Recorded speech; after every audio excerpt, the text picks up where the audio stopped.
welcome to another episode of Minga After Dark. I hope everyone had a wonderful Christmas and that you had a safe Christmas, most importantly. The other night I did my topic on skinwalker, rake, creatures, just trying to give like my little public service announcement on keeping your eyes peeled for things that we may be very taboo to and not want to admit that are out there. Sasquatch and Yeti is still on high debate of whether or not they are real or not, despite the hundreds and thousands of sightings of these creatures. And now we have, the rake. In my previous video, I mentioned that these were, I'm going to pause for a minute because I am on my balcony. As you all know, this is where I do my Minga After Dark show. Yeah. Oh, good. Yes, so a friendly reminder, I'm always assuming that, there's a new person popping in and might not be listening to the Minga After Dark videos in order. But I do these sessions on my balcony, so you guys get to hear whatever is going on in my surroundings. I pride myself on being able to meditate anywhere in noisy conditions. As a mother of two, our house is just always, not chaotic, but it's never really like a legit peaceful place to just sit down and meditate. So my balcony, especially now that I have my patio furniture out here, since I've had it for about 2 years now, it's my little haven. So the cars and stuff don't bother me. But seriously, in the comments section, if it is a little jarring to you guys, I don't even know if you guys can hear it as bad as I might be thinking it is. I will maintain, doing them out here unless you guys say otherwise, is what I'm trying to say. So we have the skinwalkers. They're pale, humanoid looking creatures. Humanoid meaning they have 2 legs, 2 arms, and a head. So you could mistake them for like a naked homeless person. These creatures are always pale and naked looking. And as many of I've seen on video, I've never seen any with like genitalia or obvious genitalia. So for them to be so pale and white and naked looking, you would think you would see something that would have like female or male organs or whatever, but no. I've seen some whose eyes get red at night on video that was captured, and there's some that are just like black eyes when they're captured during the day. So very weird, very creepy looking creatures. Tonight I wanted to talk about shadow people or shadow man, or an entity separate from, or kind of separate from them, but not sure. The Hat Man. Have you heard of any of these creatures before? Now, my own experience with shadow people, and I don't know if this is something that crosses over into maybe even a different phenomenon altogether. I know scientifically a lot of people will call it sleep paralysis, but there's a lot of sleep paralysis situations that people remember being abducted or seeing shadow people or a negative entity in their room or something to that nature. Now, my early teen years, I would say, probably up into my early 20s, from maybe 9-10 years old, I remember always having sleep paralysis episodes. But back then they called it witch riding your back, or some type of demonic presence attacking you at night. I don't ever remember seeing anything in particular, but especially if they were shadow people, I could have been looking right at them and didn't know. But I definitely felt I always got up from a cold sweat. In my head, I thought I was screaming, but apparently it's like, I guess the play of the paralysis. Like in your mind, you're screaming for help or asking for help, but no one can hear you. And I know this because I've had these episodes and, next to a boyfriend I'm dating at the time, or even fell asleep with a family member. And when I woke up, I was like, you didn't hear me asking for help? You didn't hear me screaming? They were like, no. So it's kind of a nightmare, I guess. It feels very real. And I feel like I'm legit screaming and asking for somebody to help me because I feel like pressure or like something's pushing me down and paralyzing my entire body. So I haven't had that in a while, thank you. Thank God. But a lot of people have experienced this and still experience this. And now the phenomenon is also being associated with shadow people and alien abductions. Now, me personally, I've always wondered if I was ever abducted by an alien. And a lot of people that are very loving and follow this UFO community stuff, that believe in it, a lot of them have the same feeling. It all kind of stems from the same feeling of just this knowing that you're not alone, and this knowing a faint memory that you might have been contacted.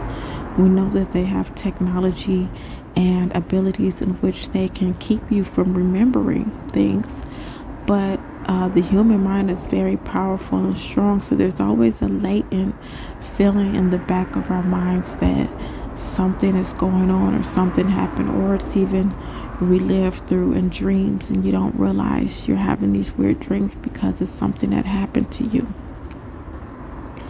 So very well could have been abducted or anything back in the day.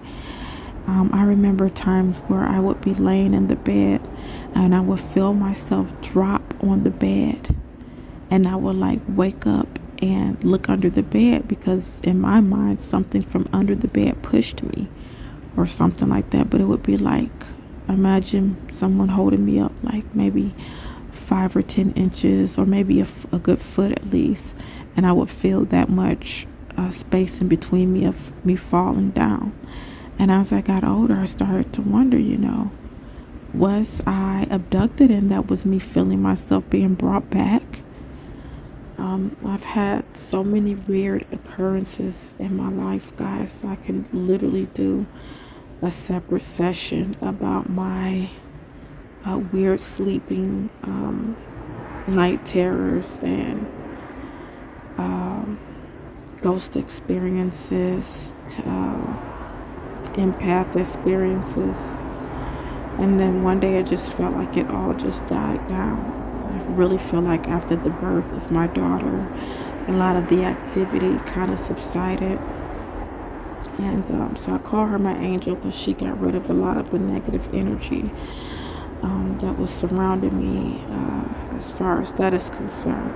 But I still have the, other weird feelings and things like that still. And also still that longing and feeling that, one, I don't belong here. And just like I'm waiting for something to come back and visit me or something. So, and I say that because I know a lot of people can relate. I'm done feeling weird and shameful about some of the quirks I have, because I realize if I'm having these feelings, or I think there's way with the billion people that's on the planet, there's millions others too. And a lot of us really do feel like we are aware that we don't belong here. I went through phases where I just felt punished. And I think when you're connected to your spiritual side, you kind of tap into those past lives and into that soul contract of you saying, yeah, I'll come to this planet and help. And then you feel these dreadful moments while you're here because you're disconnected from your star family. And you get this longing, like, hey, I changed my mind. Come back and get me. So it's weird to, be a person on this planet and feel those ways. A lot of people take for granted the cycles that our spirits have been through. I think if a lot of people and a lot of religions believed in reincarnation, we would understand where some of our hurt and pain and trauma come from. Because we are connected. When we die and we come back, they become oversouls and old experiences and old energies. They never leave you. So, when my daughter was young, she was afraid of flies. Like, the most innocent insect, like the one insect that is kind of neutral. They get on your nerves, so you kind of just swat at them because they're annoying. But not because there's a fear. My daughter was literally afraid of flies. And I immediately took that as, some connection she's making with flies and from a past life, especially when our kids are between the ages of 1 and I think 5 or 6 years old. They still have a deep psychic connection with a lot of things. So, you never know in her past life if she had some horrible experience with flying insects in general, and flies, flies or any insect they don't deal with now. And I had to just reassure her that they don't hurt you, they're innocent. Every time she would freak out and see him, instead of me scolding her and saying, hey, it's just a fly, why are you acting like that? Because that's the initial reaction you want to have. But when you're a spiritual mother and you know and you think about multiple things, right? So average person here will yell and say, hey, it's a freaking fly, stop acting like an idiot right now. A mother who's on the spiritual side, who knows the different varieties of emotions that can be brought up from past lives and past traumas, that is the first option, or that's the option in your mind. If you have a child who's afraid of dogs and they have no reason to, meaning they never got bitten, they never had a negative experience, any type of trauma your kid come out the wound having, better believe it's probably from a past life experience. And sometimes these past life experiences manifest in their dreams. They see it. They have shows about this where children are actually recounting their past lives. They will tell their new mom, oh no, I'm talking about my other mom from my old life. We used to live on a ship, or we used to live on an island, or this and that, with great detail. And some of these people have been able to pull up news articles if the child, for example, remembers how they died. And if they remember their name, these kids remember a lot of information. If you YouTube kids remembering past lives or something like that, you should be able to find some videos. So yes, you should be able to find some videos. Sorry guys, I actually stopped my video.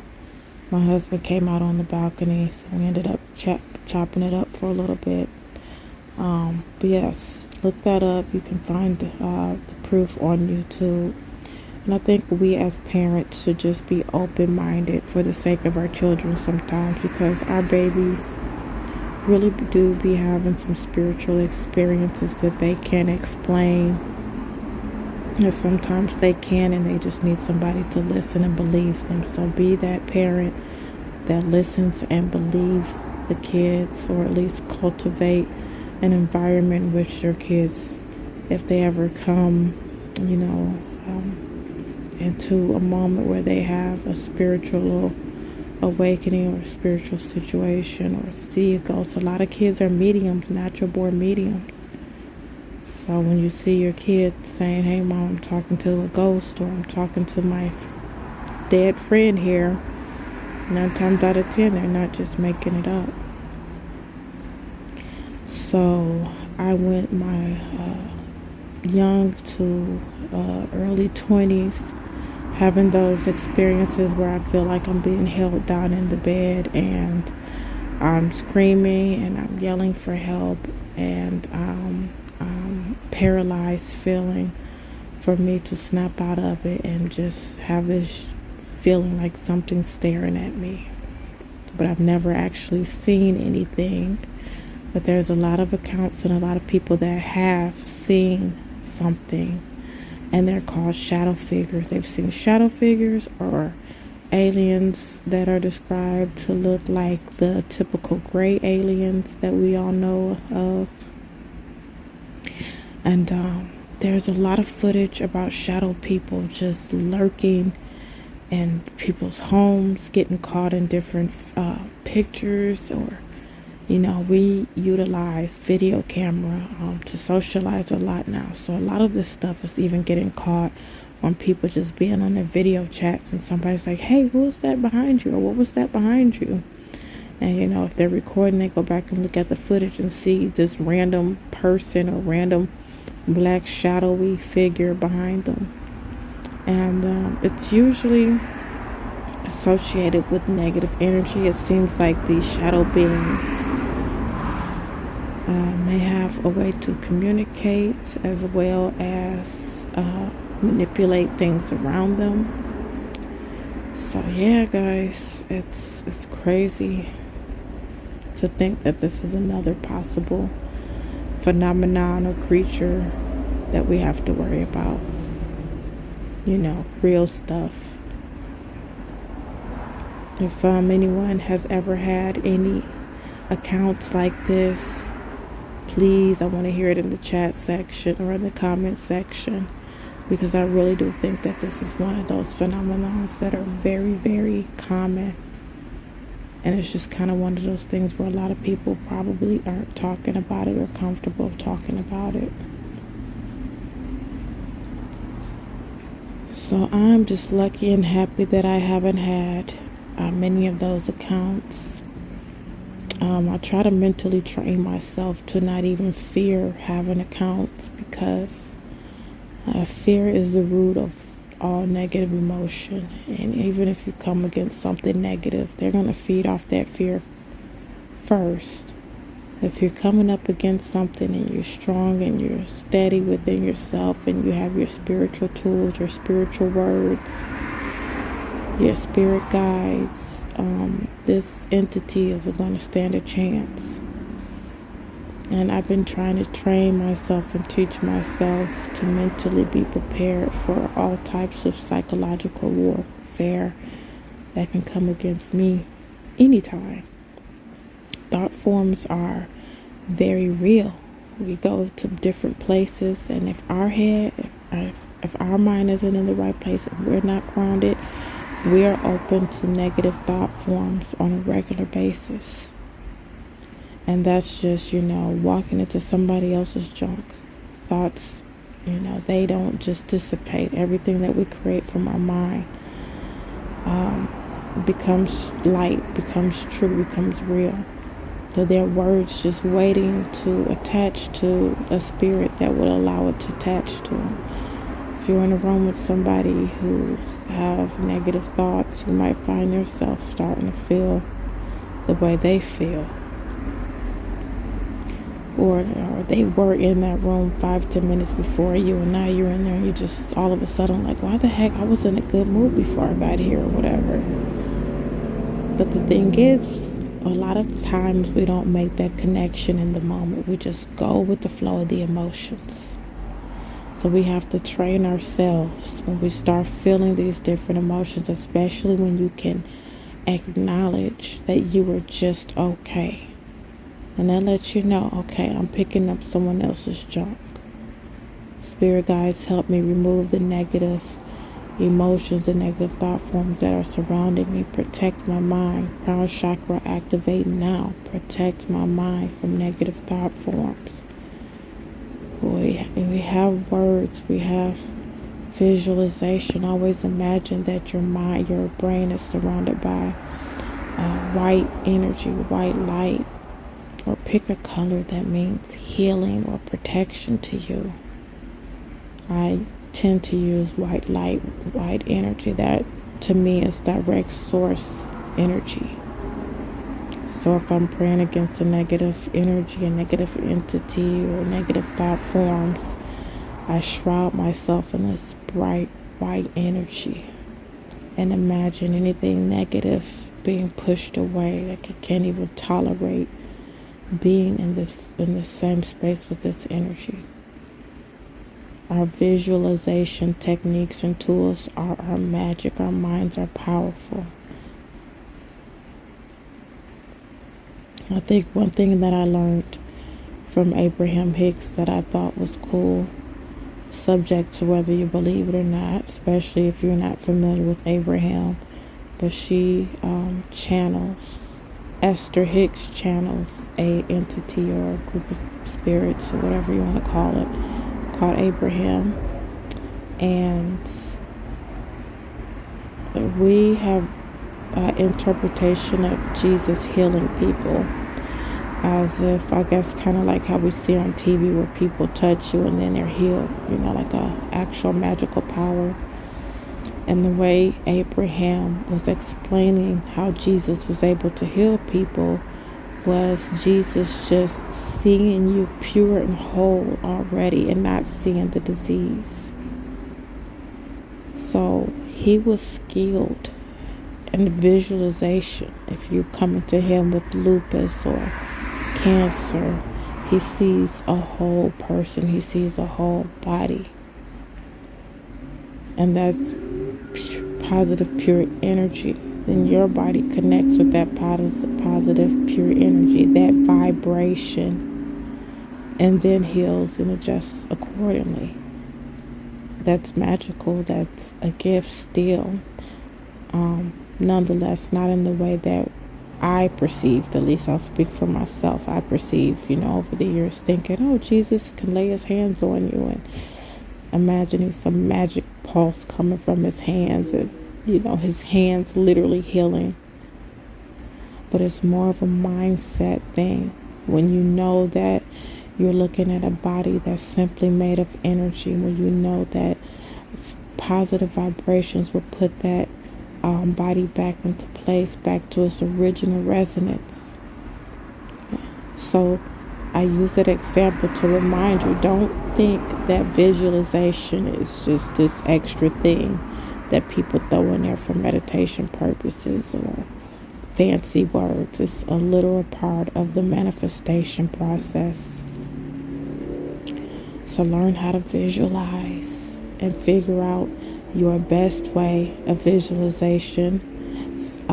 I would recommend choosing colors or symbols if you are unable to actually visualize. For example, if you're trying to visualize yourself getting a job, but a good meditation, good visualization would be you imagining yourself having the conversation or the interview, the handshake, the smile, you got the job, down to every detail that you could possibly imagine. Now that could be very hard for some people, because some people really just can't see past what's in front of them, especially if they're already barely believing in themselves that they're going to get this new job as it is or whatever. So if you can imagine symbols that represent everything that you want to happen, or colors. We have colors that are associated with different chakras too, but you are the master. You are the creator of your own truth. So you can use colors. If you feel like green is really your money color, and you want to visualize and just see yourself shrouded in the color green, and your higher self, your manifested self knows that green is your symbol for money. All you have to do is match that color with a feeling, and this will help replace the whole, if you can't visualize it all out. So you're going to imagine yourself either, green color around you, or maybe you can actually imagine money, stacks of money or coins falling on you. Whatever representation will show prosperity and money. And then attach that with the overwhelming feeling of joy that you would have if you were to win the lottery, or if someone was to leave you a bunch of money, or if you were to earn money on a steady base, whatever it is that you're trying to accomplish with money. Imagine that feeling of having it. And those visualizations and putting the emotion with it is really what is the trick to manifesting. And it is hard, guys. I know this, and it's still hard for me because I'm such a doer. Like, I can meditate on that, but then when I'm like, all right, this is taking too long, let me go try to make something happen myself. But you've already messed up because you're not believing. The minute you even feel like, oh, I have to go do something, you're not believing in the universe. And that's okay. It's a training process. Catch yourself and say, you know what? Unless you now sometimes, guys, we do have to do some footwork. You might have to make an account. You can't dream of selling your art if you haven't even put it on a website or something, right? So yeah, there's some steps and things you can do. And then you sit back and believe and have faith and wait and project the emotions of getting your first sale. Or imagine yourself packaging your first sale up and just feeling so grateful. Grateful and appreciation are the best emotions you can try to evoke during meditations. So if you can just feel the emotion of appreciation, if you can feel the emotion of joy, gratefulness, then that is a really good emotion to try to evoke whatever it is you're trying to accomplish. And when you catch yourself, feeling like, all right, this is taking too long, then that's when you tell yourself a few things. What's the rush? I want it to be perfect. I can wait longer. There is no time constraint. When you put the request through, yeah, days might have went by for you, but in the spirit world, this stuff, a whole week went by already. You know what I mean? Like the time restraint is a human concept we have to break down. We created it so that we can be on a proper schedule, but the concept of time is literally a human construct. But, it's hard to break that, and it's hard to not attach a time limit to everything we do. But when we're manifesting, we have to release the creation of time. Especially if you want something instantaneously. It's like we want to manifest instantly, but we have this whole construct of time that holds us back. You have to believe that it's already there.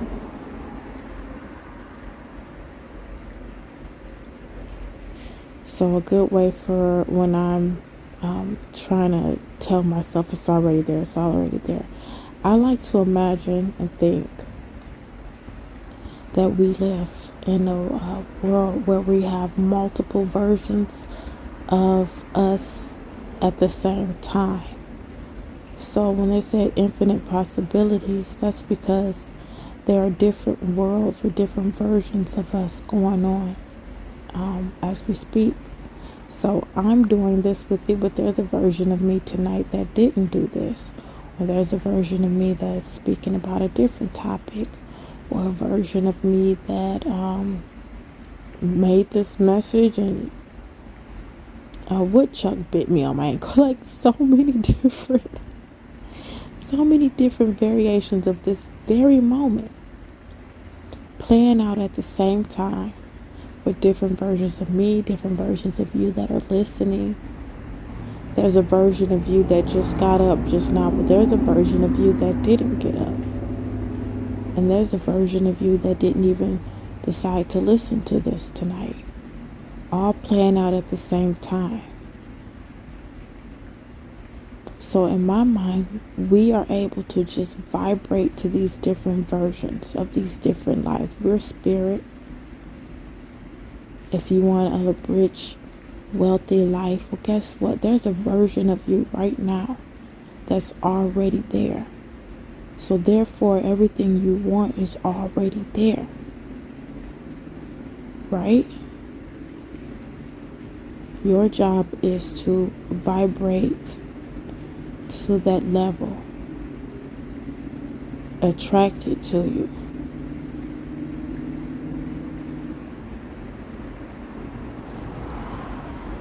Let's see where I am with time. Okay. So yes, guys, that long pause I took, it's funny because on the recording it's gonna be like, if I didn't mention any time went past, you guys wouldn't know.